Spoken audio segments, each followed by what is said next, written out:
मी वनिता गायकवाड, नायब तहसीलदार तहसील कार्यालय पेठ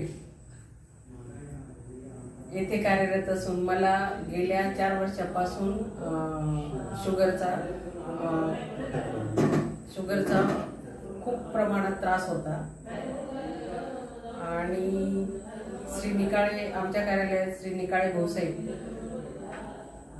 यांच्याशी असेच चर्चा करताना मला त्यांनी शुगर आहे का असं विचारलं असता म्हटलं हो मला शुगर आहे. त्यामुळे त्यांनी मला वी आर मोर च्या शर्करादी व प्रो शर्करादी कॅप्सूल घेण्याचा सल्ला दिला. सदर कॅप्सूलने मला खूपच चांगला रिझल्ट मिळाला असून माझी शुगर आता खूपच कंट्रोलमध्ये आहे. चांगला रिझल्ट मिळाला असून आतापर्यंत म्हणजे शुगरमुळे मला ह्या कॅप्सूलचा खूपच उपयोग झाला असून माझ्या स्वतःमध्ये खूप उत्साह वाढलेला आहे. तो थँक्यू वी आर मोर.